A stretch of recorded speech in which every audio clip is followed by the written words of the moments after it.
Vamos lá para o terceiro jogo, então, da quarta semana da NFL. O Houston Texans recebe o Los Angeles Chargers e os Chargers são favoritos por 5 pontos. Over-under de 44, relativamente baixo o over-under. E algumas questões já para te passar, se tu quiser já falar sobre todo o time do Houston Texans, primeiramente. O Pierce é o running back 1 do time, sem dúvidas? Não. Ele é sim, talvez o mais empolgante, mas ele primeiro tá machucado, ainda não se sabe qual é a gravidade dessa lesão. Eu acho que ele joga de qualquer forma no domingo, mas ainda não tem uma certeza de quem ele é para esse jogo. O Burkhead ainda continua tendo alguma relevância, e eu acho que principalmente por conta dessa lesão ele pode aparecer um pouquinho mais.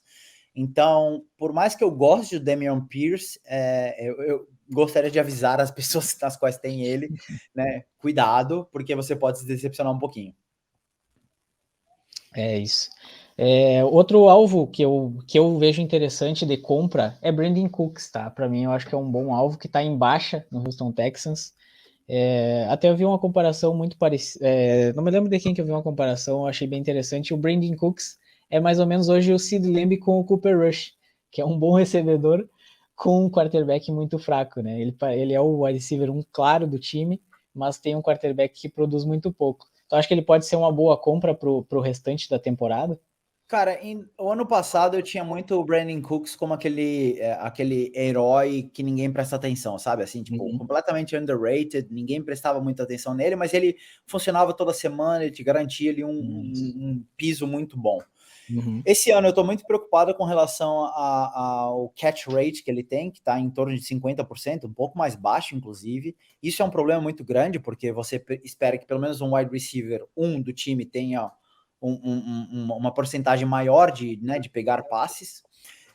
Mas, ao mesmo tempo, eu acho que ele pode, considerando a história dele, ele pode melhorar, né? Então, assim, não é problema do quarterback, não é problema do game plan, é problema dele mesmo. Ele está, infelizmente, pegando muito pouco passe, está dropando muito passe, ele está deixando passar as bolas.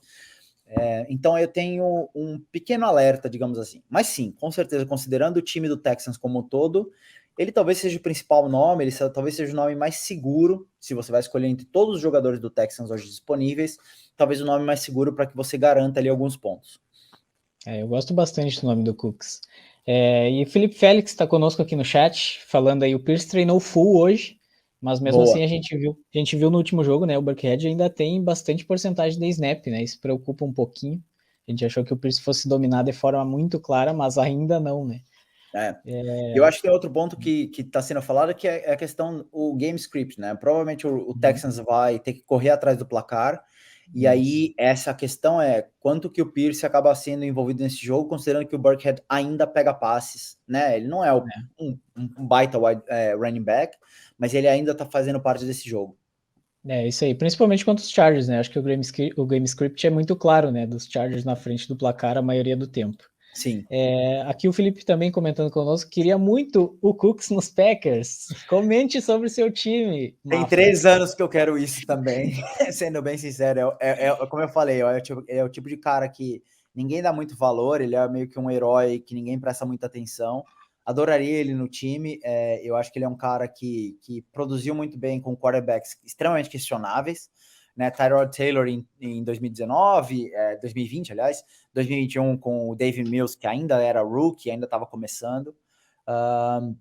Nesse exato momento, eu talvez não faça tanta questão dele estar no Packers, mas sim, com certeza ano passado seria uma ótima adição para jogar ali Exato. com o Lazard e com o Davante Adams.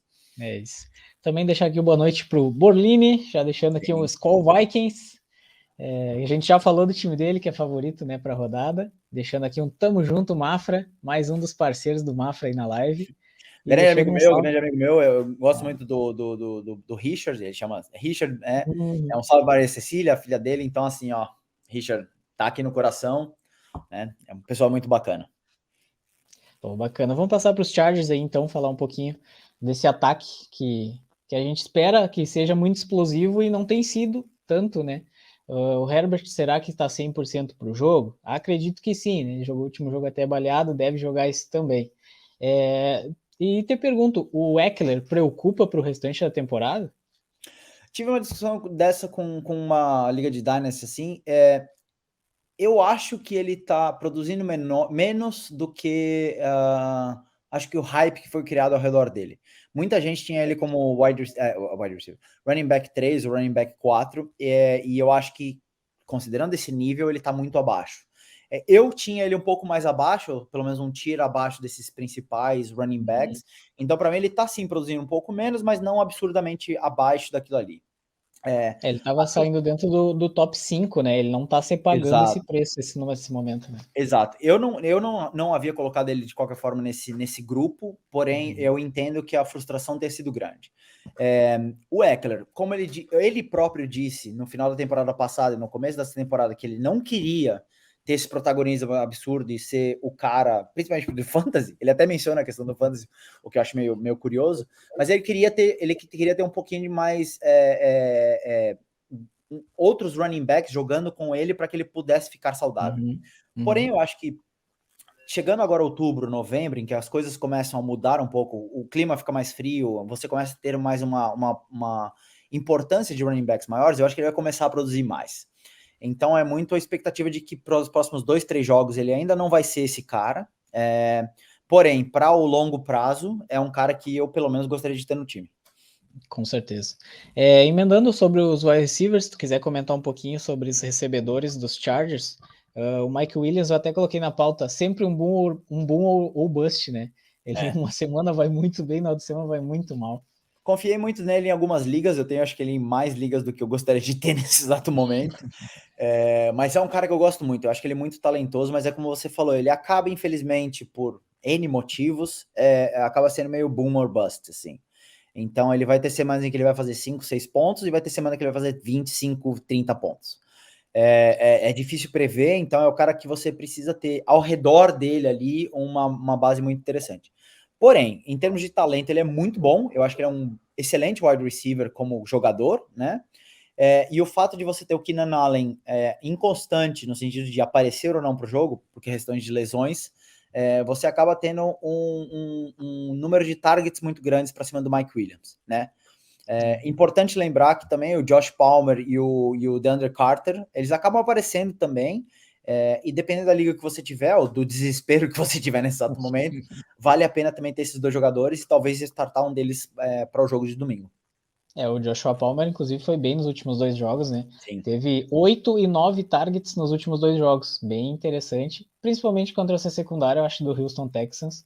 É um jogador que pode ser escalável, principalmente se Keenan Allen não jogar, né? Que ainda Exato. ainda é dúvida para o jogo, né?